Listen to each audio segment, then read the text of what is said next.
You ever feel that hollow pit in your stomach when a message goes unanswered? You said good night, you sent a heart emoji, maybe even a photo, but nothing. Silence. You scroll, scroll, refresh, and wonder, am I invisible? When someone old or someone you thought might get you pulls away, ignores you, acts distant, it stings worse than rejection from a stranger, because you gave them emotion, you trusted, you believed, and now you feel small. If you've ever whispered in your heart, why don't they care? Why am I not enough? This moment is for you. There are mistakes that older men make with younger women, mistakes that hurt both sides, mistakes that kill hope, mistakes that make you question your own value. And I want you to see them so you can escape them and reclaim your dignity. Imagine this. You meet someone older, charismatic, composed, experienced. At first, they make you feel seen. They listen. They laugh at your jokes. They compliment your dreams. You wake up expecting their message. You plan your day around them. You wait. You picture them smiling. You analyze every pause in their texts, trying to read the hidden meaning. Then the replies slow. They stop being consistent. Suddenly, the conversations feel stale, forced. You lie awake at night, your mind circling. Did I say the wrong thing? Did I push too hard? Am I too young, too naive, too much? You see them posting online, laughing with friends, being active in life yet not reaching out to you. That wound, that emptiness, that's what I want to bring into light, because ignoring it only makes the pain fester. You right now might be feeling broken, unloved, invisible. You might tell yourself, maybe I'm overreacting. Maybe I should just chill. Maybe I'm too emotional. But feelings don't lie. When your heart is screaming in silence, you owe it to yourself to listen. Because here's the truth. You're not the only one going through this. But when older men make certain mistakes too, in particular, they intensify the pain. So today, I want to walk you through what these mistakes look like, why they happen, how they hurt,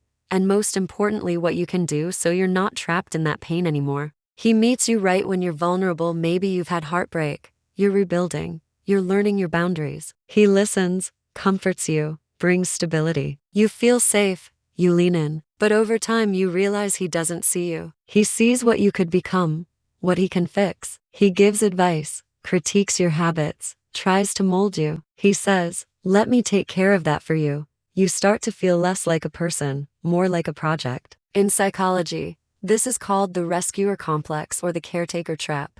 A man with this complex is attracted to vulnerability because helping someone gives him a sense of purpose, control, or superiority. But over time, this dynamic breeds resentment, shame, and dependency instead of mutual growth. You, the younger woman, become subconsciously dependent on his corrections, his approval, his fixing. You lose parts of your own voice, your spontaneity, your power. You deserve someone who meets you as you are, not someone who constantly sees you as broken. So when you sense that rescue mode energy, speak up. I appreciate your help, but I want to grow on my own sometimes. Set boundaries on when you need space, not as punishment, but as self-respect. Look for emotional reciprocity, someone who supports you but also learns from you. Because if a person sees you as a project, you will never be loved, you'll be fixed. Then comes another trap when you start overvaluing his time and ignoring his inconsistency. He's older, busy, established. He says, I'm just swamped at work, travel, commitments.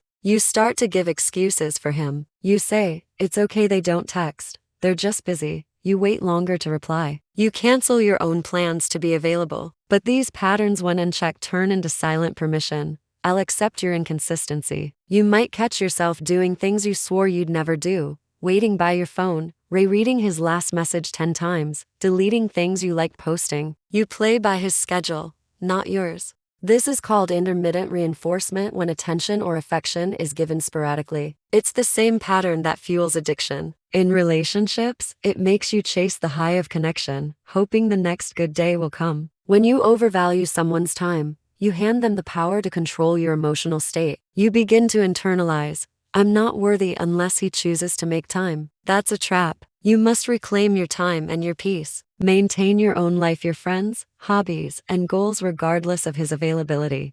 Don't pour 100% into someone who gives 20%. And if inconsistency continues without respect, ask directly, when can we agree on consistent timing? If there's no answer, remember your peace matters more than waiting. Sometimes the silence goes deeper. You open up about something painful, maybe a loss, a fear, a scar, and he listens, then changes the subject. Or says, "We don't need to talk about this now." Or he keeps things like plans, jokes, compliments, but rarely dives into emotional waters. You may try to pull more out of him, but silence is his comfort zone. This is called emotional avoidance, the fear of intimacy. When someone avoids vulnerability, they protect themselves from emotional mess, but they also push away connection. And every time they do, you feel shut out, unseen, and small. You start to hide your deeper parts so you don't scare him off. You become cautious, reserved, defensive. But don't apologize for your emotions. You can say, when you don't share your feelings, "I feel distant. Can you help me understand what's going on inside you?"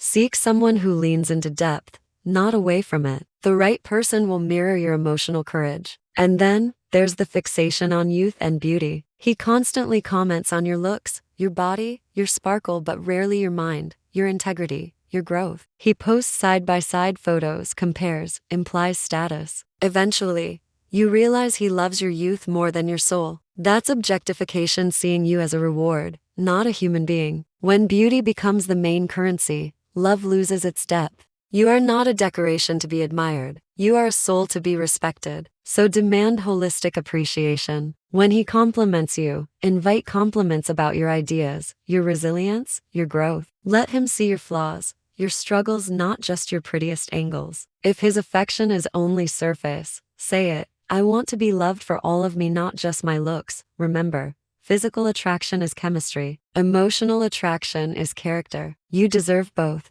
And the final heartbreak, waiting for him to change while you sacrifice yourself. He says, "I'm working on myself." So you give him more time, more patience. You absorb excuses, silences, delays. You rearrange your life for his growth. But as you wait, you wither. This is called the future self fallacy. Believing in who someone might become while ignoring who they are right now. People change only when they choose to, not because of your sacrifice. So don't bet your emotional health on someone else's timeline. Ask, who are you now? Not, who will you become? Let his growth be his journey, not your mission. If he's not showing consistent effort now, don't postpone your self-worth until later. You've probably felt the tremors of these mistakes. Maybe you recognize them in your own story. But this is where your power begins. Your value was never in his attention. Your worth isn't measured by how often someone older, richer, or more experienced chooses to show up. You deserve someone who doesn't make you chase but walks beside you. You have a fierce, beautiful heart. You have hopes,